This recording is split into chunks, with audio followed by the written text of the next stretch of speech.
things. One is the conflict itself, then how you can mitigate. Because we always say conflict cannot be stopped completely, but we can mitigate it.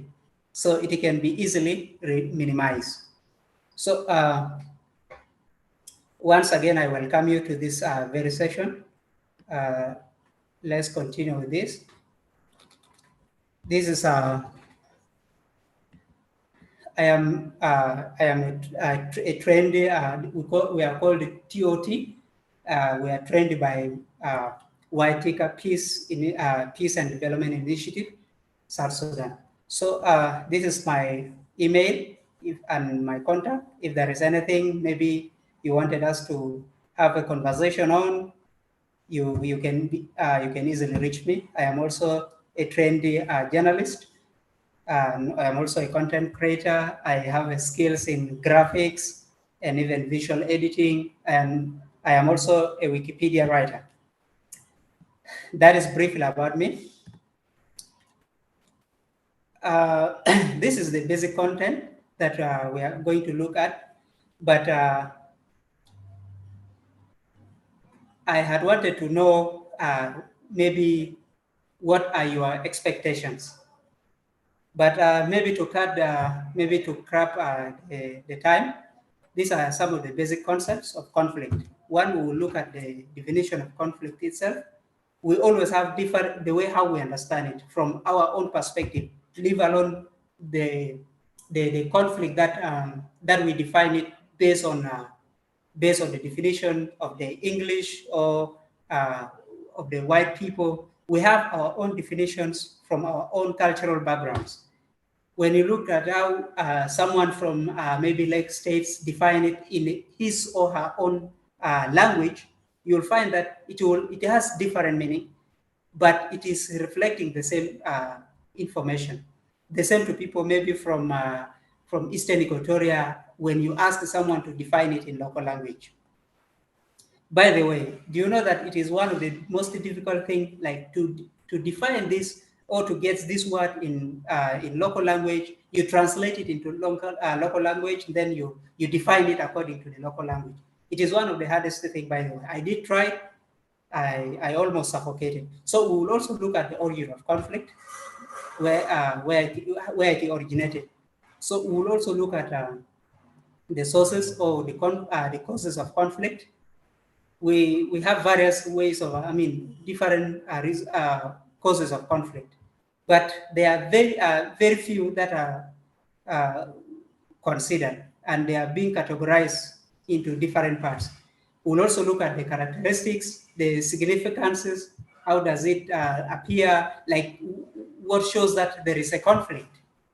So we'll also look at the types of conflict. Then we have different stages of conflict, and then how you can approach those after identifying all those sources of conflict. Then how can you approach them? So we'll also look at we call conflict early warnings. Then we have there are some acronyms to define some powers in conflict. You know, conflict, especially when it has magnified, there are power, there are sources behind. There are forces that pushes that conflict, maybe for personal gains or for change.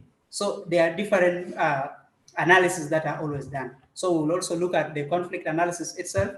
Then we look at the toolkits of conflicts. So we have toolkits that after analyzing the conflict, we'll look at the toolkits, how you can go about it. So then we'll look at the powers and the types of powers of those who are behind the conflict. Everyone plays a role when in conflict.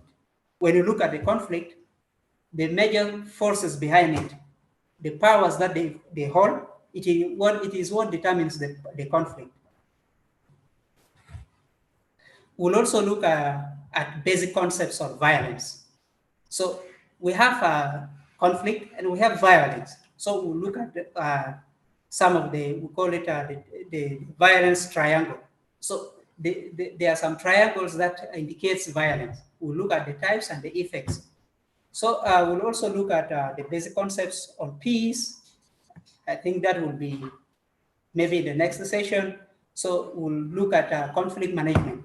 So how we can, after you have already identified the conflict, you have analyzed, you have already known the earliest warnings. We call it conflict early warnings. So you have already known that there is a conflict looming that may escalate into violence. So what can you do? So you will always have like, you establish the communication. This is already a conflict management. You establish a communication, so that when you establish that communication, this will result into what we call dialogue. So that when you have established that communication, you are able to talk to party A, you can also talk to party B, so that you know what they wanted in the conflict, because there is what we call needs in conflict, and what an interest, what do they want? What do they say they really want? You see, these are some of the management. So when you have already analyzed the conflict, you already have the sources, the powers behind it. You have already known the powers that these parties hold.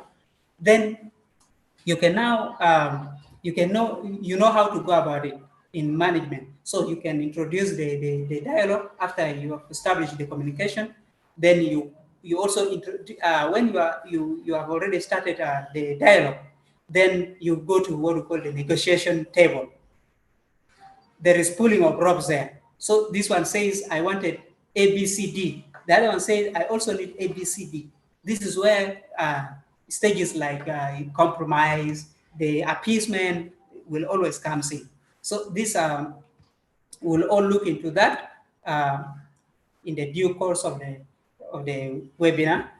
Then we'll also, after like you have already established the communication, the dialogue is going on, the negotiation is going on. We have also other powers, maybe like the mediation team. You will also you also bring in the mediators, to be the one handling this management of conflict. So there are also qualities of a good mediators. You look at them, because there are parties that if you tell them that they will first ask, who is going to mediate this conflict here? If they say it is Mr. X, they say, the other one say, I don't trust this guy, because he will always have, he will favor so and so. So you find that some parties will reject this mediator. So what they will do, you also suggest another person, you see, until they have agreed that we are good with this, we can now go on with this. Then also the place, what we call the ground, where the venue of where the mediation is taking place, is also very important. The other one will say, okay, let's do it in University of Juba. Then they say that maybe the guy will not trust, the other party will not trust the University of Juba. They will say, I don't like that place, because for me, I feel insecure, so I need another place. You see, all these are ways of like you're trying to manage a conflict. So we also look at the kind of mediation skills and stages of mediations. So this one will take us to arbitrations. So we will also look at the definition of the adjudication. Yeah. So all this communication, introduction to communication, we will also tackle them. This one will, after that, will go finally to what we call leadership.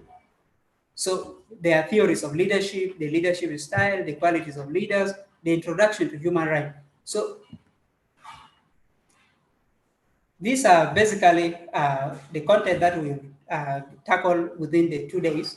Then these are some of the objectives that I presumed you will also have it. One is to ensure that we also have basic knowledge on conflict resolutions. You see, so because we all have conflict, whether being in a family level, even you within yourself, there is what we call intrapersonal conflict, where you have conflict within you yourself.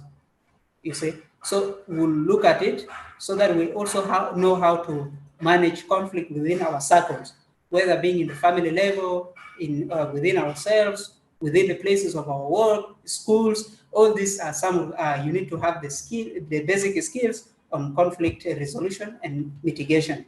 So we'll also learn this one. This webinar is also basically to in order to learn skills on resolving conflict among our peers. Yeah, I've already talked about that. We also to ensure that especially those who will be working within peers like maybe schools, institutions, you can also form peace clubs. And it needs someone who has like a basic knowledge of conflict mitigation and resolutions. So this one, when you form that peace club, you can also impart the same knowledge, which is the last objective. You can also impart the same knowledge to others. They call it training of trainees. I mean, training of trainers. So these are some of the objectives that I look forward to. So let's come back. Maybe I can get 2 or 3 people to share with us about conflict. But before that, I remember we had an outreach program. Then I asked like, what is conflict? The guy defined it in a local language that conflict, it is when the rich people take from the poor to oppress the poor. This one brings in, you see, like everyone has that kind of definition. Like for them, they believe that conflict always arise when the group of people, most especially the other class that they consider the first class, try to use the resources the country has to enrich themselves in favor of in at the expense of the less privileged class. So this one will bring in conflict. So that is according to one person whom I still can recall the definition, how he defined the word conflict. Now, according to you, based on your own understanding, leave alone the conflict that we define based on English originated words. How do you define it? 3 people, yeah, it will be okay.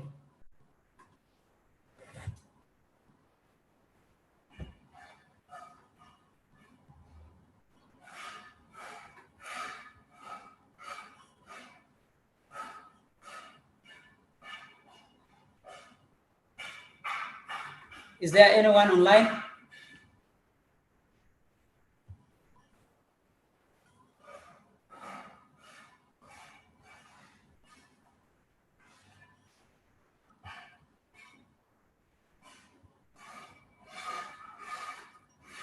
Okay, let's proceed. We say conflict is a reality of life, of social life, and exists at all levels of society. And practically, each of us has, in one way or the other, been involved in conflict, either at the family level, workplace, or other places. So we say conflict comes naturally. So we also defined it as a clashing of thoughts and ideas as a part of human experience. For example, you can have your heart says something and your mind is also telling you ABCD. For example, you have 2 girlfriends or you have 2 boyfriends. The other, your heart is loving the other one, but your mind is telling you this one is the best for you. You see, you always have that kind of thoughts. So this one become clashes of thoughts and ideas. So you have a conflict within you yourself. So the existence of conflict shows that something between parties or an individual cannot continue like the way it is or the way it was. So it is an opportunity for adjustment and for constructive change. So basically, when conflict arises, it is either there is need for something like there is need for change of what is currently we are having, or we need constructive change. For instance, a relationship without conflict stagnates, and a society without conflict does not make any progress. And it is true that conflict is destructive, but only if it is left uncontrolled. So positive outcome can be reached through an effective implementation of conflict. So these are some of the words that we borrowed from English. They say they define what conflict is. Conflict can be defined as a disagreement. It can also be defined as a dispute or incompatibility or a clash or opposition. Or it can also be defined as a friction or any argument. So conflict can be understood as an incompatible interaction between two or more actors, not necessarily two, even within yourself, within an individual. So conflict can also occur. So conflict can also be defined as a dispute, as dispute that arises between individual or group of individuals resulting from unresolved issues. For example, maybe I remember there was a day we had I went and visit, I think, a place, but I think there are two employees of that organization. They had their own issues that have not was not resolved. So, like when I went and asked this one, the other person was not giving me a satisfactory answer. So I went and consulted with the party B.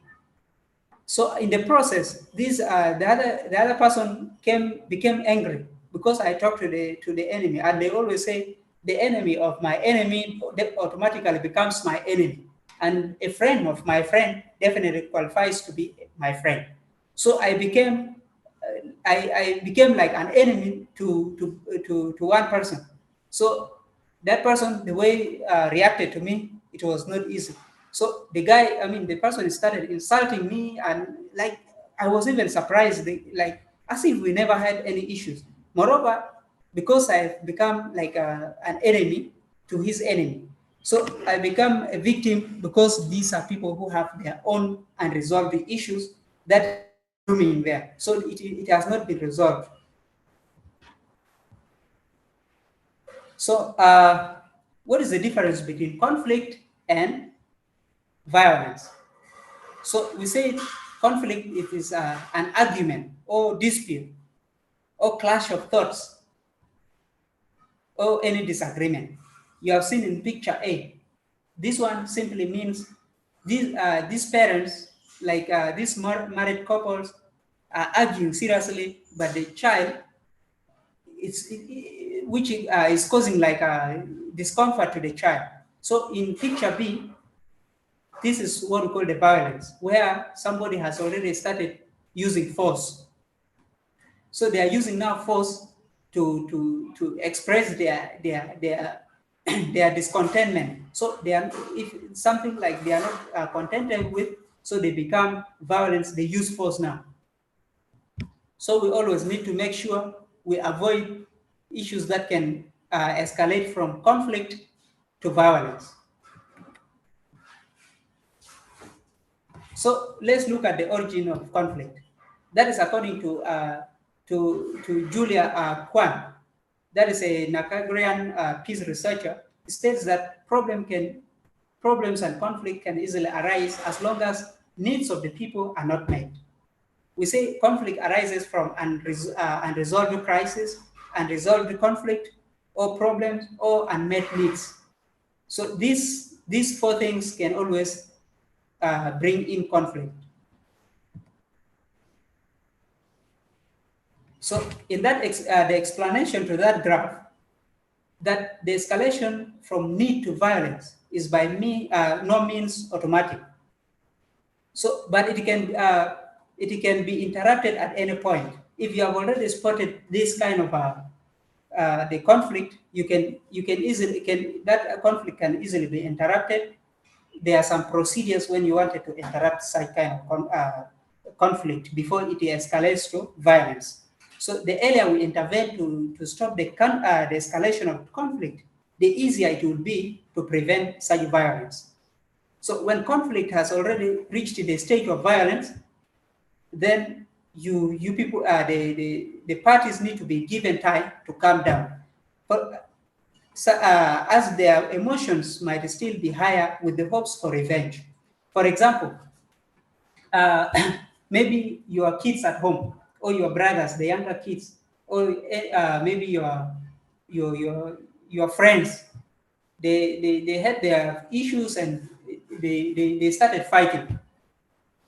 You cannot, like, when what you will do, only you separate them, but you cannot ask, like, you wanted to resolve the issues there and then at that the same time, because everyone is hotter than before. So what you do, you just separate them. The other one has to go somewhere so that they calm down. So that is how you can, when conflict has already escalated from its initial stage to violence.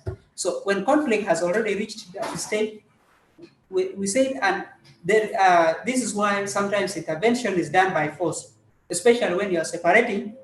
They always say, when you are alone, don't separate a fight, because the moment you maybe you hold the other person, the other one will get an opportunity to hit the other person, maybe to die on spot, and this one you are going to account for it.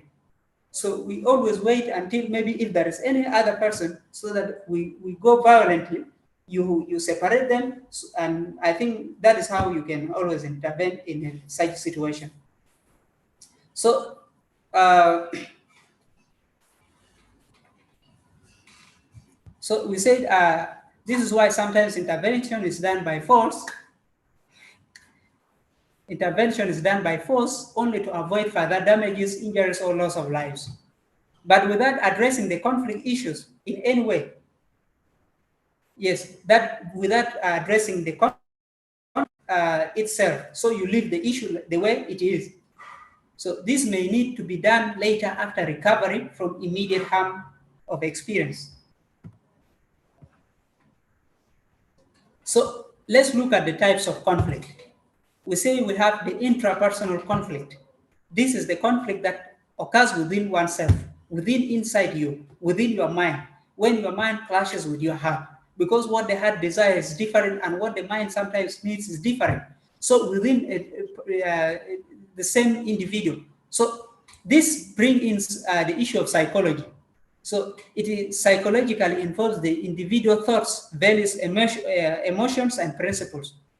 So when you have that clash of thoughts inside you yourself, like sometimes you become arrogant to anyone who will talk to you, because you feel like the person, I mean, you are just waiting for something to ignite your anger so that you put on somebody else. So sometimes people will wonder, why is so and so is so angry today? Today I tried to approach him, the guy was really very harsh. Moreover, there is intrapersonal conflict within that individual. So it needs, like, the psychologist, you need to know, like, anger management. So you need to calm yourself down and you don't react, because this one, you may react to things that later, when such issues are brought to be resolved, you there is fault that will be found in you. So for you to avoid this, when you see the person is not in the mood, please just let the person be. So this one, you just avoid it. We call it avoidance. So the other type of conflict is what we call the interpersonal conflict. This is the conflict that occurs between two individuals, like what I have narrated, where these two people having their unresolved issues. So they have that conflict already. So everyone is sitting alone. That has nothing to do with the other person. Even if we are in group or a meeting, they will not talk to each other. They will not even like respond to any of this. If the other party says A, the other one will not respond to it, because the moment that person comment on that thing, the other one will react like it's sulfuric acid.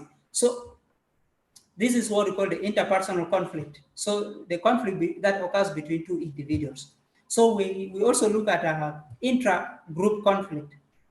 This is where in the same organization or a team, For example, you have your group, music group, then a conflict will arise within that group that either between two person or more. So these members, like they already have a conflict, but within the same group. So it is called intra-group conflict. Then lastly, we have what we call the inter-group conflict. This is where a group, it can occur between groups within the same organization, where group A people will begin to form what we call the camps. I am in camp B, and okay, because this one is my friend, we have good working relationship with it. Anyone who talks about him or her, so I will always back them up. So we have already created a group. So then this group will always have this the other group. So people have already created camps that escalate conflict. Sometimes it can go to violence, where like this group will always have will target some members from the other group, where they will always hire some people to kidnap or beat them up, torture them, yeah, something like that. This is when it has already escalated from this kind of violence. I mean, from conflict to violence. So let's look at the significance of conflict. Much as conflict is, it is kind of weird, but it has also both positive and negative impact on the society. One, it leads to clarification of the problems and issues. For example, if you are, somebody who, like when the person, you have already known the person has issues or conflict A, B, C, D, you have already spotted them. So their issues can, you will definitely tell that there is issue with these people. So we need to form a group that can handle it, you see. So it will lead to clarification, because that team will find out what the issue is, so that they are resolved. So we will also look at when with the conflict, it involves people in resolving issues important to them. For example, maybe there was oppression. This group is oppressing the other one. There is maybe, for example, there is this senior employee in an organization is taking advantage of the junior. So, this we already have a conflict there.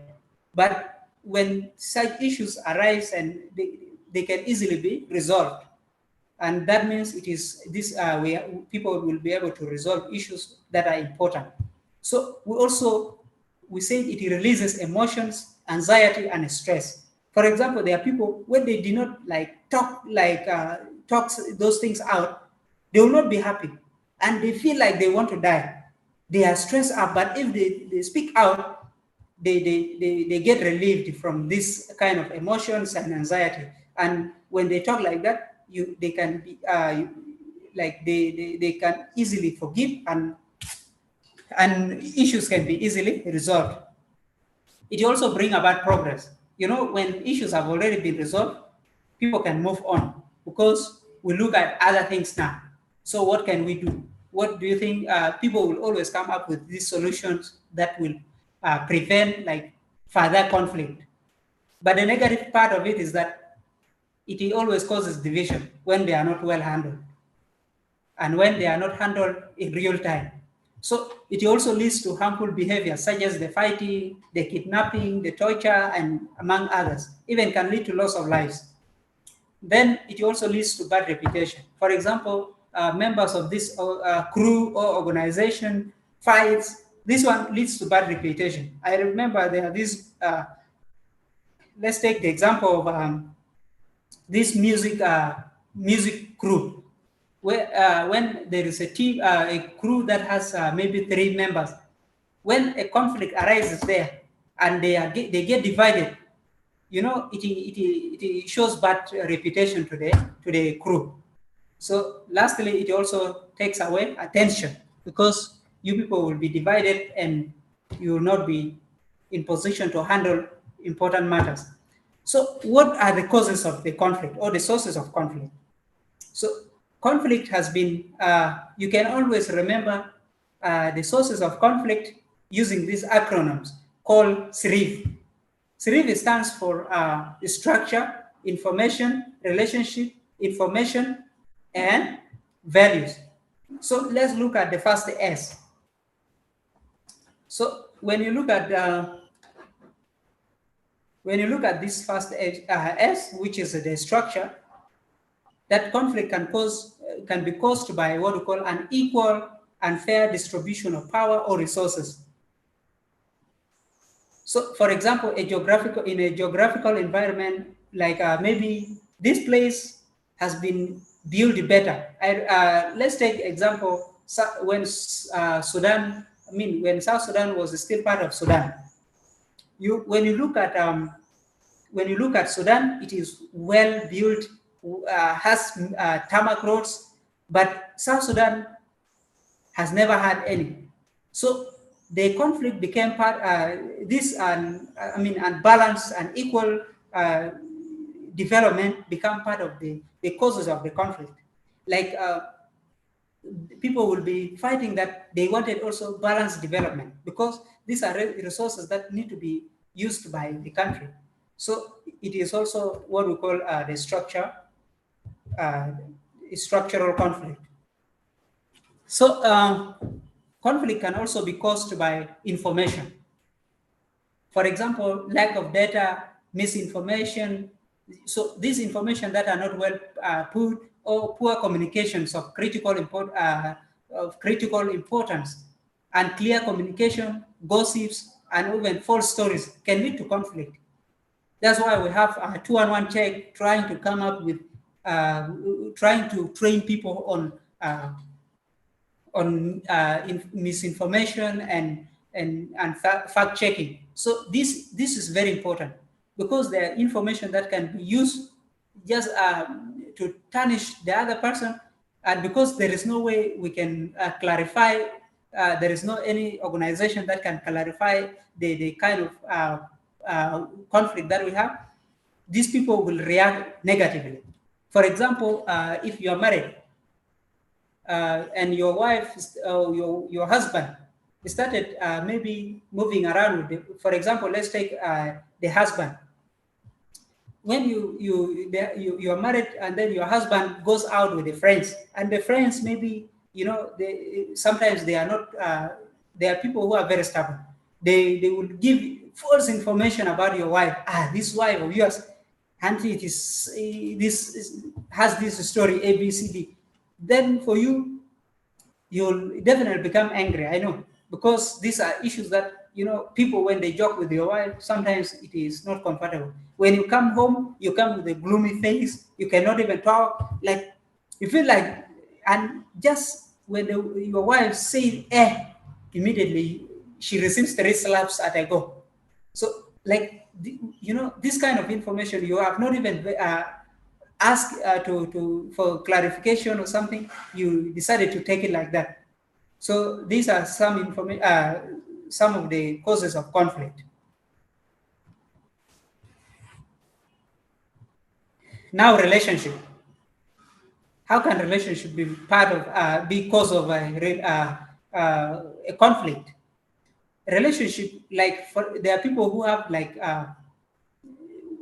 maybe at first they were, maybe, for example, you have your ex, but the way you're working in the same organization with your ex, or a company with your ex, then you people did not break up in a good faith.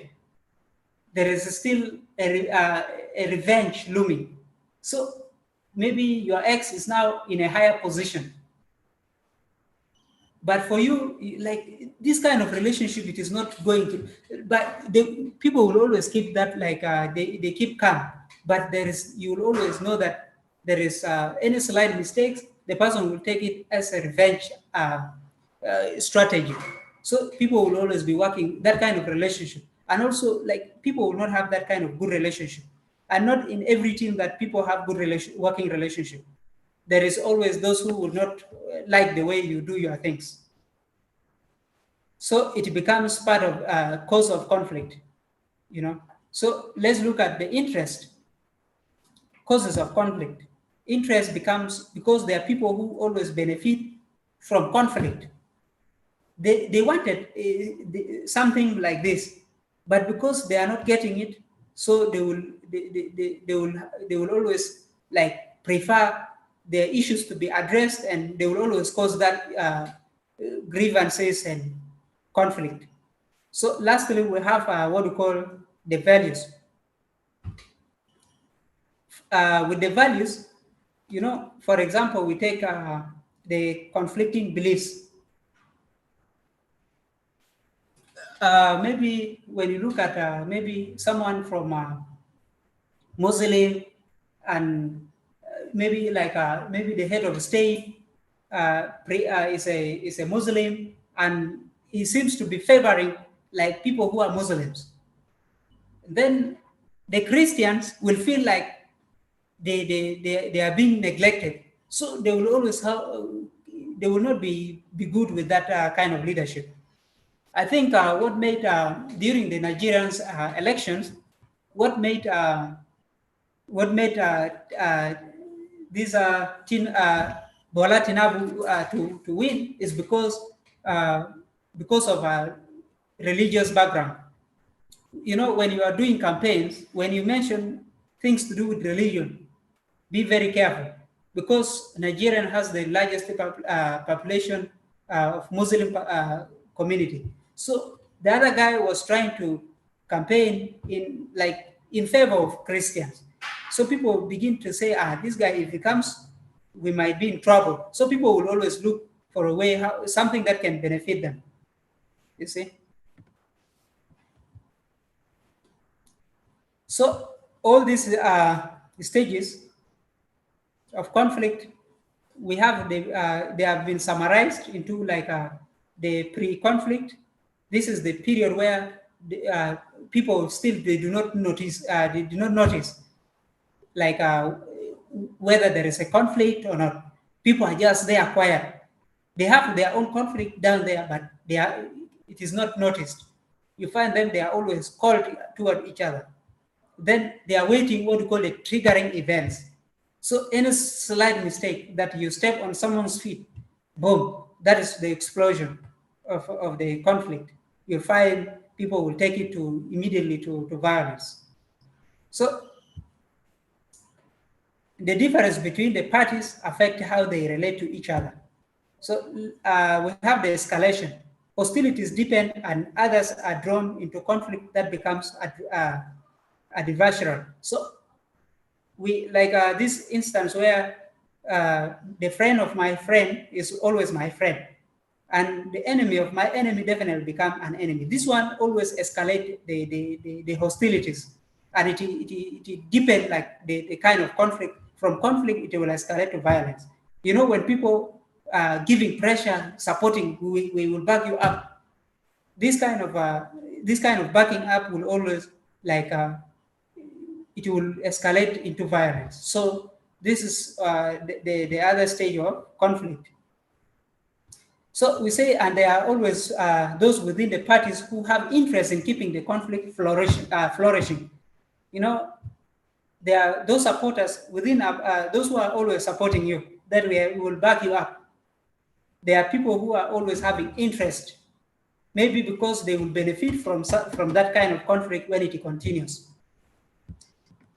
So you have to be very careful when with the people whom you always deal with, who claims we got your back. This got your back, sometimes they are not helpful. So we have the crisis itself now. This is where the conflict becomes violent and destructive. So the conflict increases to the point it reaches a high point, which is the apex of crisis. So after that, the high point, there is more pressure for the crisis to be resolved. So this one, when people who have a good faith will always give you pressure that if you don't stop this, we'll take this action. So something like that. They also issue kind of threats just to make sure you guys can cool down. Then when you people maybe you listen, this is when they will bring in what we call the agreements. So this agreement is always intended to end the violence. So, for example, they will bring for you, maybe you have to sign papers to ensure that, like for example, the one of South Sudan, like they will first sign agreement like this ceasefire. So that ceasefire is to I mean, the cessation of hostilities is just to stop so that other things can go on. So and then lastly we come to what we call the implementation. So here parties are put to what they should put they should put what they have agreed on into action. Where here we will look at they will always form groups that will always monitor, and like in South Sudan we have the CITISAM and the RJME, you see. So these are they are to monitor the implementation, yeah, the monitoring and evaluation to kind in order to assess what is the progress of the implementation of the agreement that you have signed. So sometimes this joint monitoring and evaluation team is just created to look over, to oversee the implementation of the agreement. Then second last, which is finally but not the last, but not the least, this is the enforcement now. This is the stage where parties fully implement all that they have agreed on. And if they do not, more pressure will always be exerted. Finally, it is post-conflict. So after signing all those, what other things? Like all the conflict has stopped. So what else will happen? This is what we call we go to a period of what we call peace building projects. So these peace building projects now comes in. So after these you have signed agreements or something, you now look for ways of things that can always bring people together, and like peace building projects. So that is, so these stages have been summarized into 5. They call it the lantern stage, which is the conflict that people are not aware of. Then we have the perceived stage. This is where people have started noticing there is a kind of people will begin to gossip that the way I'm seeing there is conflict happening. These people have conflict going on within them. You see, this is what we call the perceived stage, because you have already started noticing some kind of weird things. Then we have what we call the felt stage.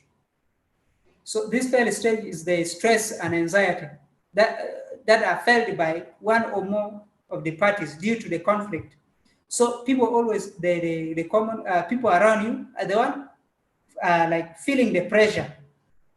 Like the way how when you wanted to go and talk to so and so, the kind of reply or response that they will give you, it will even shock you and you'll feel like stressed out. Then the manifest stage, this is where the conflict is observed clearly now. This could be done through phone calls, meeting. You see people like how they always convene themselves. They always have meetings alone. You find them grouping themselves into groups. So then lastly, we have what we call the aftermath, which is the post. This is where the resolution or the dissolution of the conflict happens. So maybe after this extent, if there is anyone who has something or need clarification, please let me know.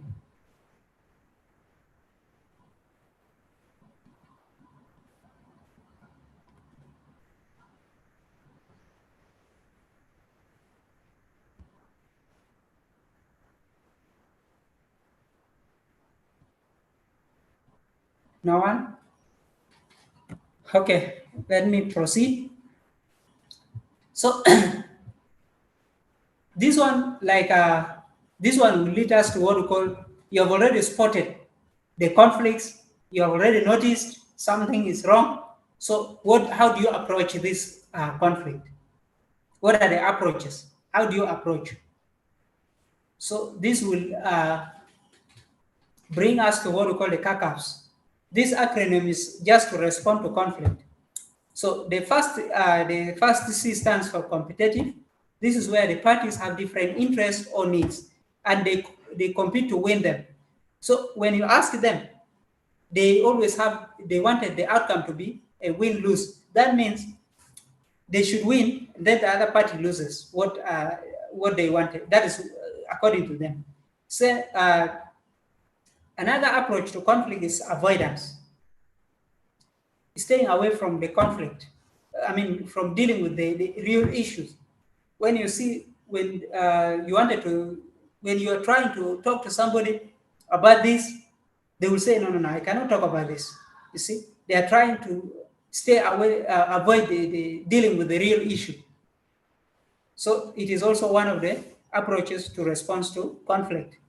Then what we call compromise. It is, you know, you lose part of it, of what you want, and you gain some part. You see, you cannot, like it will not work with what we call the competitive, where they compete for something. So it is not the win lose. It is either win some and lose some. You see, so that is the situation with compromise. So where people will always find a middle ground to address these differences. Then we have what we call the appeasement or the accommodation. So this is the approach that suggests that the parties try to accommodate one another without dealing with the real issue. This, for example, the one in South Sudan, it is what led to the formation of the the five vice presidents. You see, this is what we call the appeasement and accommodation. What they are trying to do is they are trying to approach a conflict by accommodating at least people. Then they also created like many ministries. So people, I remember one of the ministries was the Ministry of Labor and Public Service by then. But after the 2018 agreement, so they had to divide this ministry into two, which we have the Ministry of Labor as an independent institution, and then we have the Ministry of Public Service.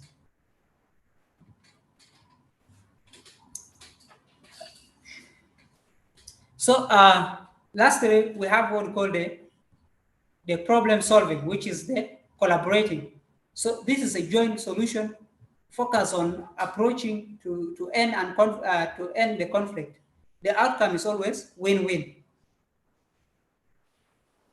So when you are dealing with this with this problem solving, you really need to put it clearly. So and so, I think you were wrong on this. So we wanted, I think you have already taken this. So please, you need to leave this one to the other one.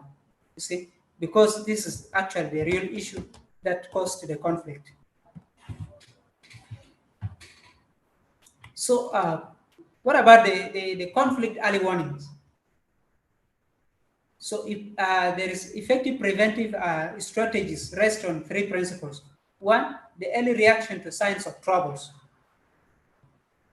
Comprehensive, balanced approach to alleviate the pressure or risk that can trigger violent conflicts. And finally, extended effort to resolve the underlying root causes.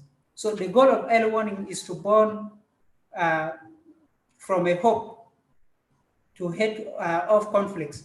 So before it becomes costly, one has to consider the early warnings. It is fruitful to divide it into two parts. The first is that there is a goal of collecting data to make the determination that a conflict is risky.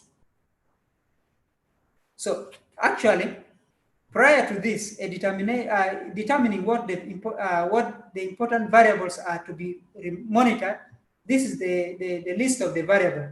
So however, relatively long, presenting a daunting task for the observer. What is more, there is no agreement on the relative weight. Collecting data is costly and processing it is also costly. So this will involve a number of participants. It is also difficult to do in conflict situations because these divided parties have an incentive to obfuscate. So secondly, there is where the information of impending crisis exist. So persuading these political leaders to act upon the warning, it requires a very high standard of warning qualities, since the leaders will typically look for any excuse not to get involved. You know, when you try to solve issues between people, there are those who will say, I don't want this, I don't want to talk about this, and I don't want, sometimes they will just, okay, they will agree, and later they will not show up for at the venue. So these are some of the early warnings that you will always have to notice. So you will also take some steps, like effective models should be developed, early warning halls that prospect or facilitate advanced planning and the early deployment of supplies and personnel. So the person maybe turn down the issue, maybe does not want to be part of it because they are afraid that the place is not secure. So this one really need to be, you need to involve good people, like people of power. So we look at the number of factors that have been identified as a potential early warning signs, which include the sudden demographic change. If you see people leaving places, for example, when a conflict has arisen somewhere, you find people leaving that particular geographical location. They are leaving that place. They are moving towards another place. So this displacement, it is a clear sign that of early warnings. So the other one is rising unemployment rates. You know, high number of unemployment, high rates of unemployment always causes a lot of chaos.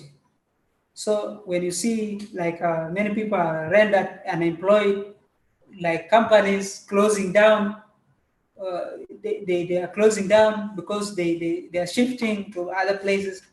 Just know that things are not, these are some of the signs.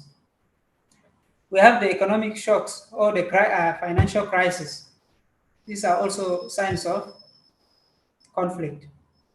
So there is also destruction of religious sites. You know, when you're destroying these religious places, just know that you are dealing with a community. These are places that many people gather there. So when maybe a leader is trying to, a political leader is destroying these places, just know that these are some of the conflict that can yield into a real fight. Then we have discrimination or legislation favoring one group, like what I said. Maybe the MP favors Christian at the expense of the Muslims. So this one is it will also cause like a conflict. Then we have government the government clampdowns. So these are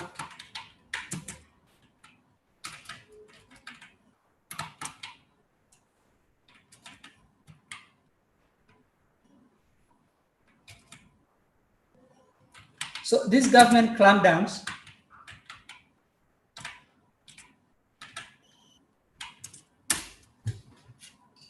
So these government clampdowns, like I remember when this is it PCCA, when they call when they announce that they are going to have a protest or something like that. You see the kind of deployment of security personnel in Juba. That is it even scares people that means there is there is a conflict that is looming. You see, so when you see the suppression of uh, of the government suppressing like maybe a group of individual or group that is trying to express their feelings, that means there is issue. that need to be resolved. The other one is destabilizing referendum or elections. Referendum or elections, when election always is held, and sometimes security personnel just storm the place and take away or disrupt the election. This one, it causes also conflict. Then we have there is the rise of prejudices, favoring, or like you're giving the advantage to a certain group. It is also a source of conflict, a sign of early warning conflict. Then increase in number of demonstrations or rallies. Then foreign intervention and influx of refugees. So all these are signs of early warning. So as a peace builder, what can you do to after you have known the early warnings? So these are some of the things that always peace builder do. They're using this acronym DIAF to know the early warnings. One, it is the dictation. They dictate. You need to be keen on identifying the signs when there is a problem. Like what I've said, maybe sometimes you can be you know that so and so. I think he's not in. He has issues. So when you dictate such problems, you know how to deal with it. Then we have to interpret. So after identifying the issue or the cause, the problem, that there is problem, then you need to interpret what the problem is all about. Then you begin by collecting data and information pertaining the issue. So you need to know what the issue is, then what is the issue, and like who are even involved in the issue. So when you the next one is what we call the action. When you have already identified and interpreted the issue, then you can now interpret the origin of the issue. Where does it come from, and who are the actors involved? Who are these people behind? So like you have already spotted a party, but a party is not. I don't know who is having issue with him or her. So you need to find out whom they have the issue with. So if you manage to get that, then you can also proceed.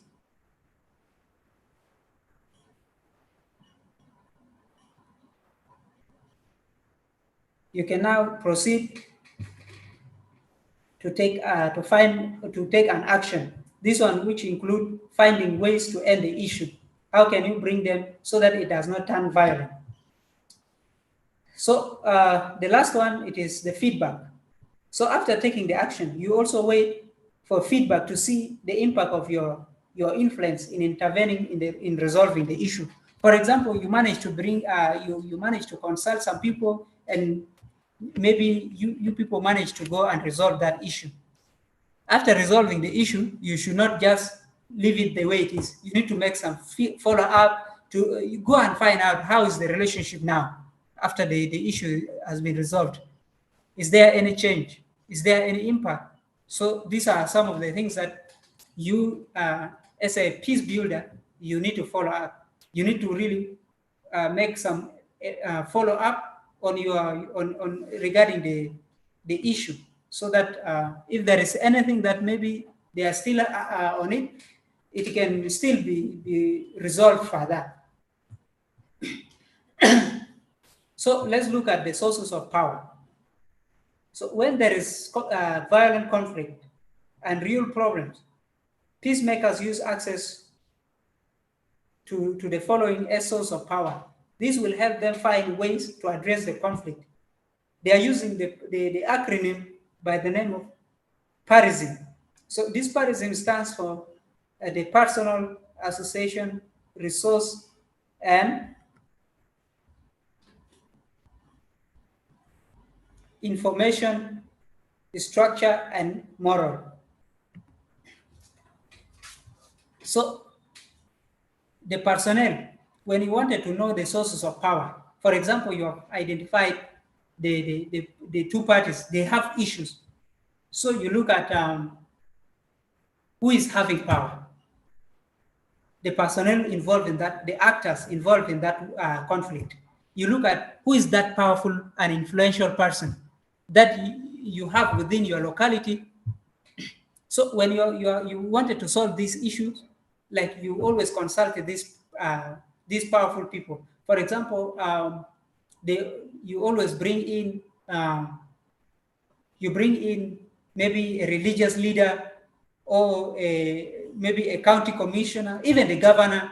For example, if there is that issue in the state, so you bring in some personnel like organizations. You bring these people together so that when you involve them, the other people will see that, okay, that means there are some powerful and influential people that can be, manage to resolve our problems. So the other one is associations. So when there is conflict, you need to find out influential organizations. You bring in political groups, faith-based groups, the civil society, the sports organization, corporation, or any other organizational structure that is able to assist in resolving the problems. For example, many people will always take the UN agents, the US peacekeeping agencies like the armies, when there is always issues. So they are the one responsible for peacekeeping.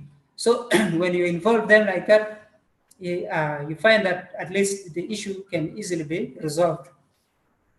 So, for example, if it is in your house or in your family, maybe your brothers like they fought with maybe your two brothers fought, or your brother and your sister they fought. You see, in the area you can look for either you bring these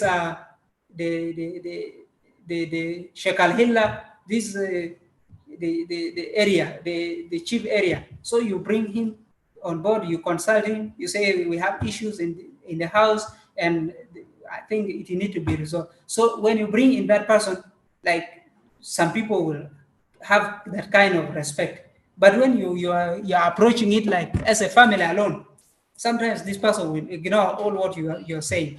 You see, so you need to involve this kind of people. Then the next one is what we call the resources. You know, when you are handling issues of conflict, like maybe at the family level or something, it involves resources. So you need to bring like you need to budget for it. You budget for that place so that you can. Sometimes people will say, for example, a husband fought his wife. The wife ran to their home. You see, sometimes or rent to your brother's house. So what you do, it is this one need resources so that you can also involve some people who are influential in the area uh, to come and join in resolving these issues. So what they you do, that means these people will not just come and sit like that. There is need that they are provided with maybe drinks and food, yeah, something like that. So resources are important source of when we come to issues of resolving conflict.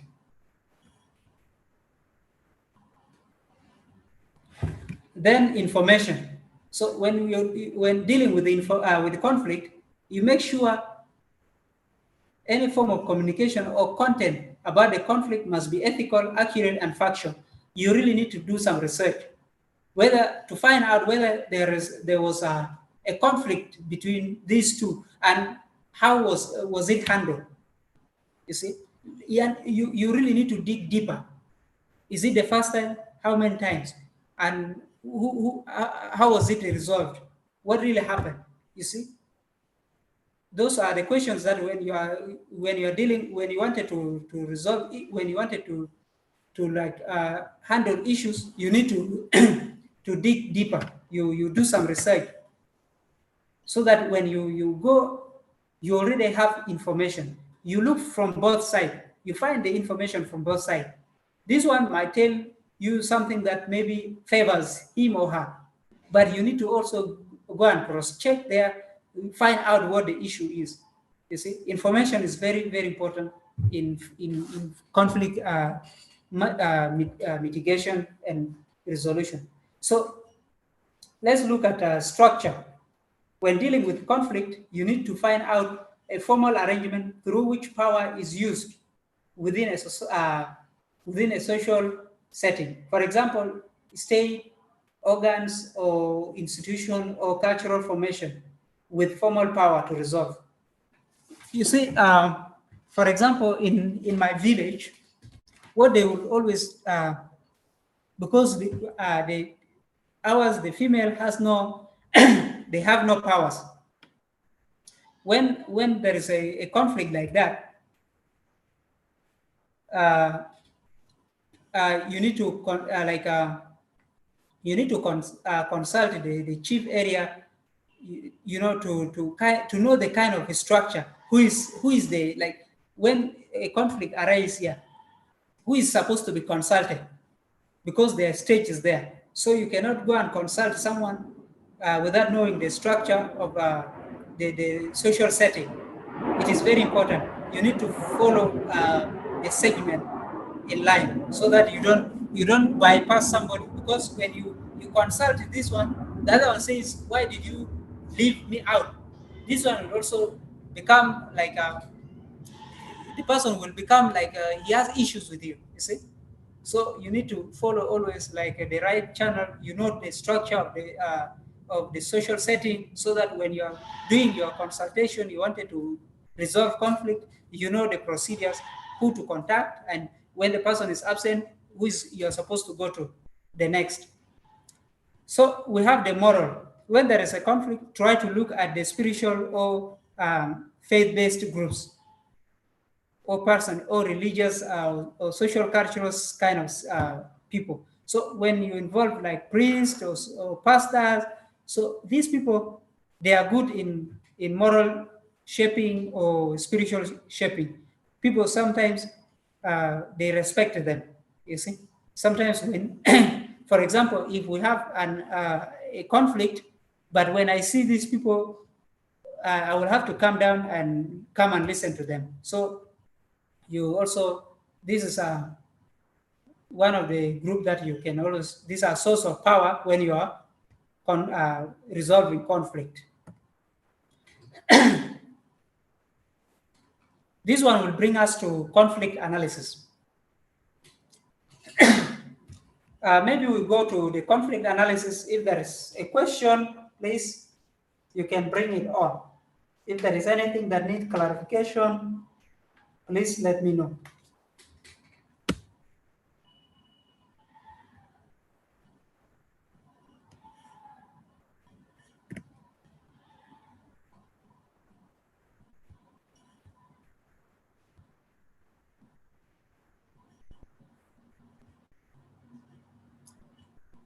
Okay. I presume that there is no question. No question. There is no question, right? Yeah. Okay, let me proceed.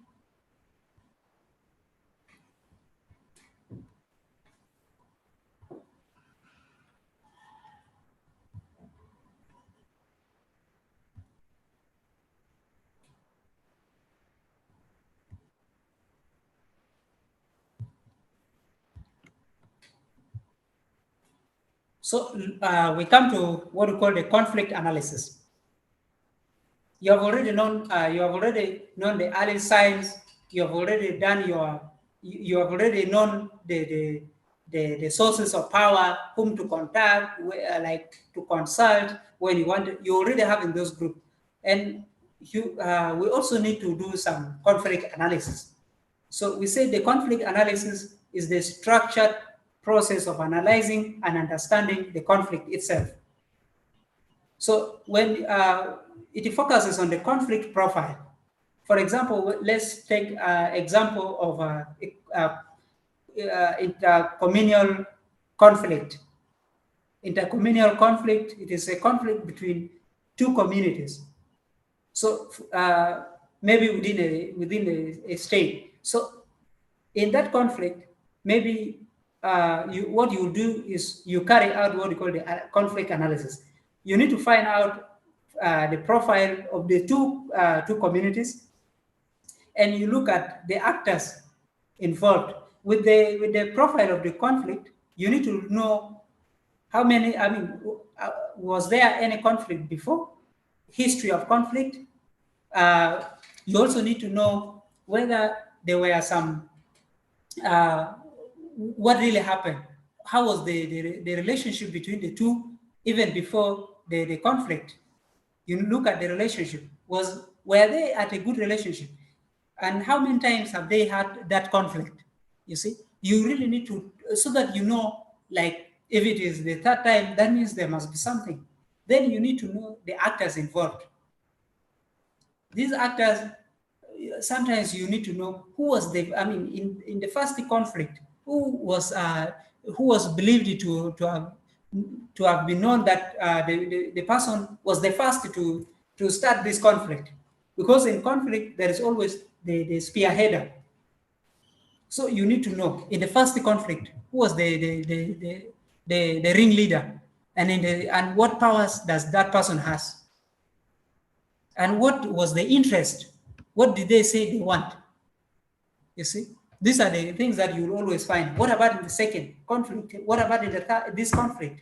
You also need to, whether the same person who is carrying out, oh, this is now a different group. Then you also find out, like,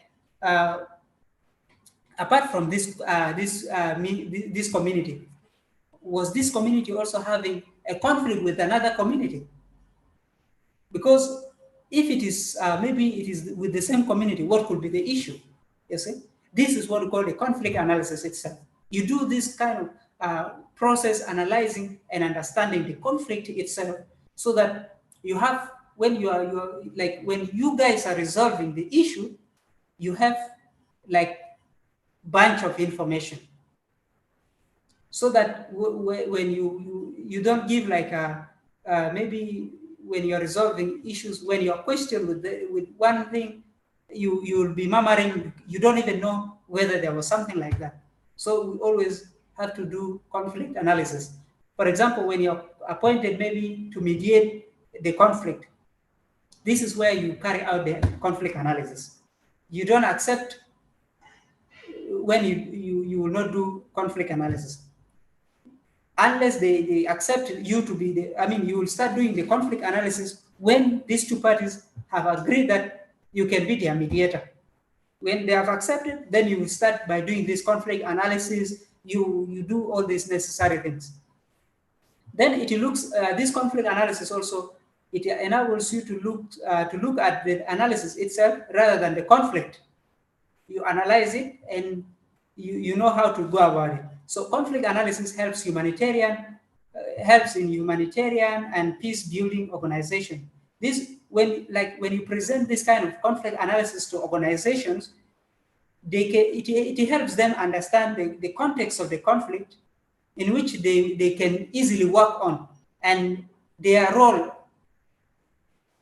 as peace building organizations. So when you presented like this kind of analysis to organizations, peace building organization, they can easily come in, they can easily come in and back it up.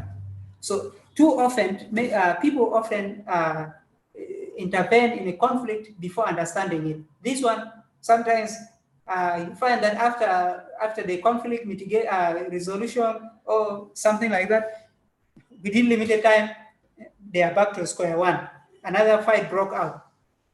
You see, this example is after the 2013 conflict, because it was not well. It was not well analyzed, so they just rush people. They say imposed peace it will never last, because it is the pressure from outside that is forcing you, and they have not understood the conflict. They have not even carried out any conflict analysis. Then they force you people to just sign this document, and within no time, boom, another conflict breaks out, and this one will be dangerous. So for you to avoid this, you really need to take things in a stage that people can understand. So a thorough conflict analysis provides a basis for determining interventions that will help increase possibilities of success. So with conflict analysis, it can support orientation for future action. When when you have understood the conflict of the previous the history or something like that, you already know the future action that you can take. So conflicts are dynamic systems. So any interventions become part of the system and should focus on supporting the creative, positive energies in the system or related to the system. So with conflict analysis, it can be used individually or participatory in a manner that all the groups can participate freely. So the conflict analysis does not lead to an objective understanding of the conflict. Rather, it makes one subjective perception transparent. So with this, they can be reflected on a clear communicated line. Conflict analysis is not an objective act. It is influenced by different worldviews. So according to Harvard approach, the human need theory and the conflict transformation theory are frequently used instruments.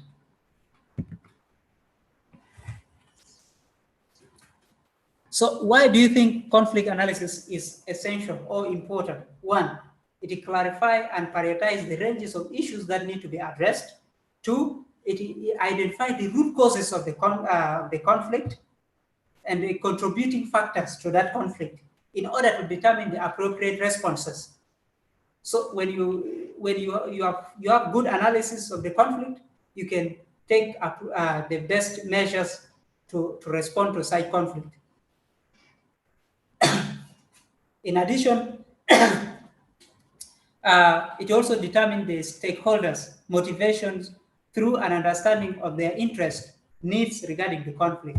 We stated that conflict, there are those forces behind it that always pushes that conflict. So you really need to carry out your analysis and to know, like this, when you have done your analysis, it was maybe the three people who organized this conflict. Like the first one was led by maybe John. The second conflict was now spearheaded by Thomas. Then the last one is, then you need to understand why, what is the issue, and what is their interest.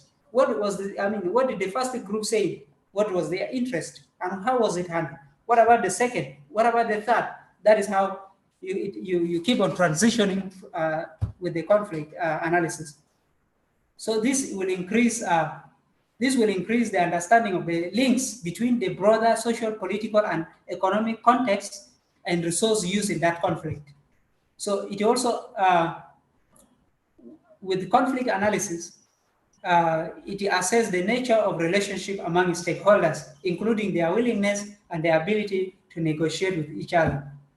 You see, so when you did conflict analysis, you'll know from the way they talk, like whether they are willing to negotiate, to come to the round table for dialogue before they can negotiate, whether they are willing to come for round table dialogue. So if they are willing, whether they are really whether during negotiation you can know what is their stand, because when they have accepted to come for the dialogue, definitely with negotiation, yeah, others like they will not they will definitely accept what they will always take, like they avoid, they are peacemen,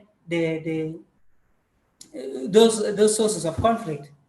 So they are peacemen, they win-win, they win-lose, like, yeah, that kind of compromise, yeah, they can compromise when it is now in the negotiation stage. So conflict analysis also help you to identify the existing information about the conflict and what further information is needed. And lastly, it also helps to identify the impact of the conflict. So these are some of the guiding questions when you are carrying out conflict analysis. Look at the profile. What is the context? The context that shapes the conflict. Is there a history of conflict? For instance, when, where, and how many people were killed in that were killed and displaced, and who is the targeted, and who is targeting even, you see? What political or economic or social or environmental institutions and structures shaped the conflict? For example, was it elections? Was it the reform processes, the reform demands, or was it the economic growth, or the inequalities, or the issue of unemployment? Is it the social groups or the composition? Or is it the demographic and resource exploitation? For example, if you find that somebody from another place, from another community is going to mine the resources of another place. So sometimes this community is going to get is going to use using the resources of other places, like these cattle keepers.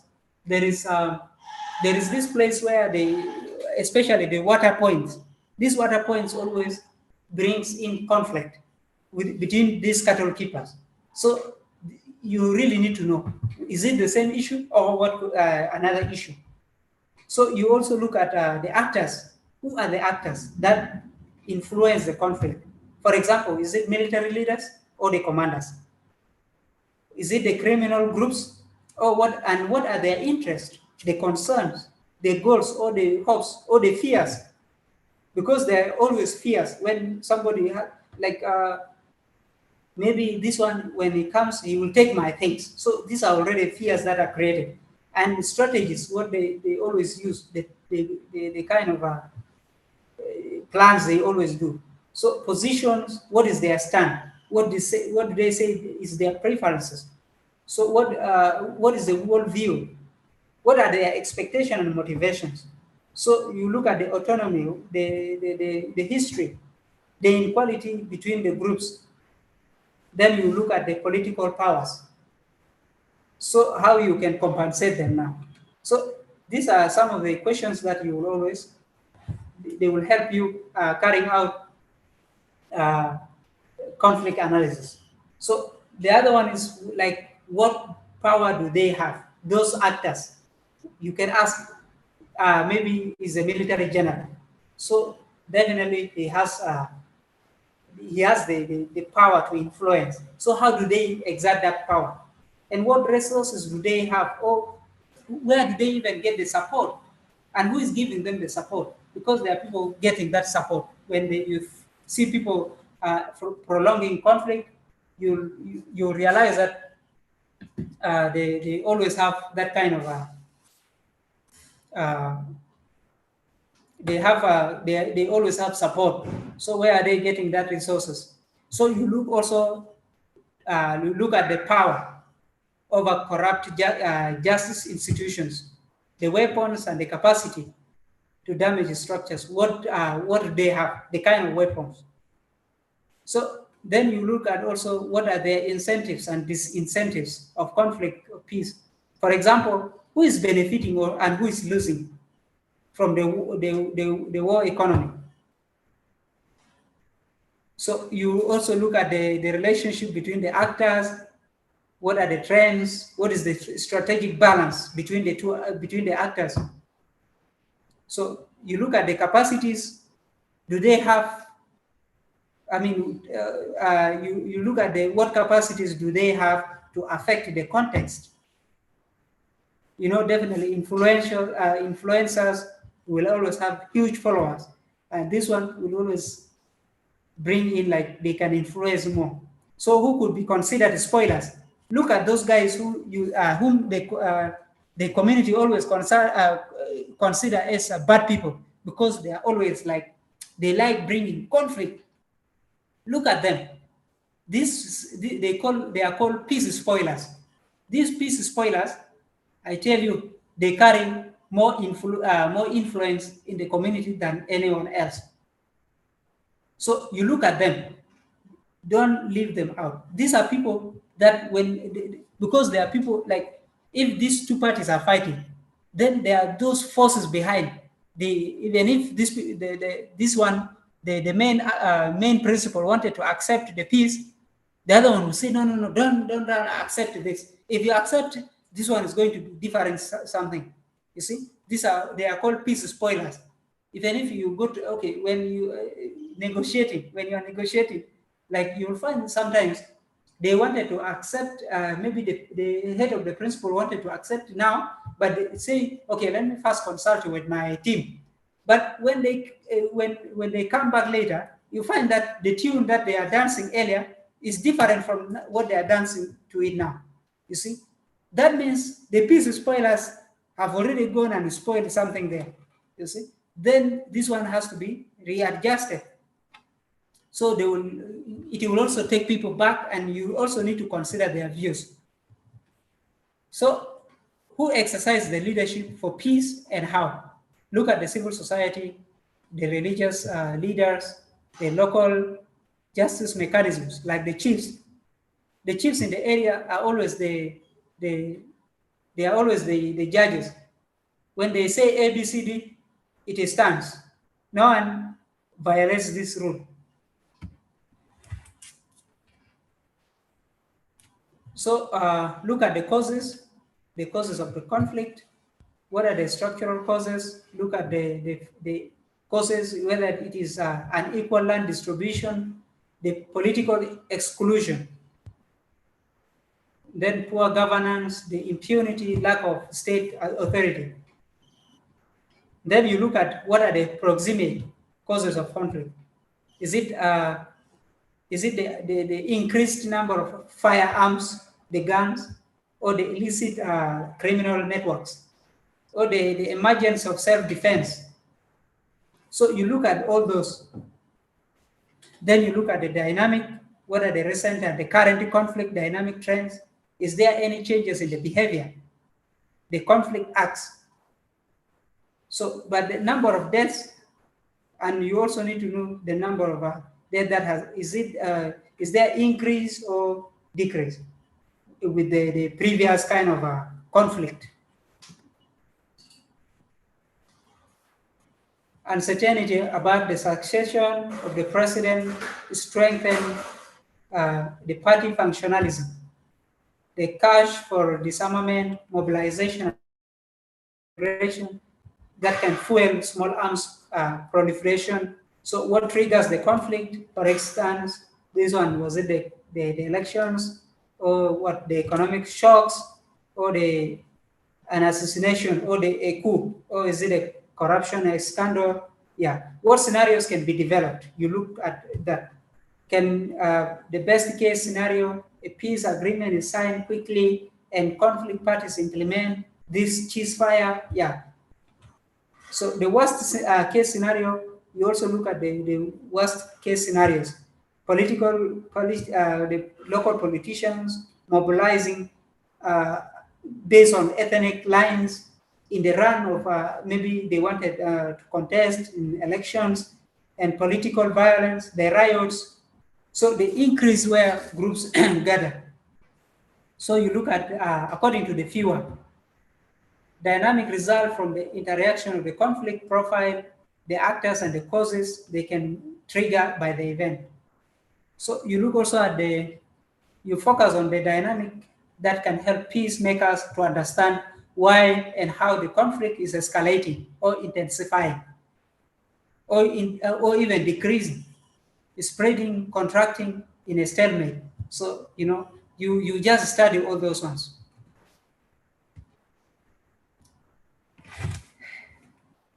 Q&A.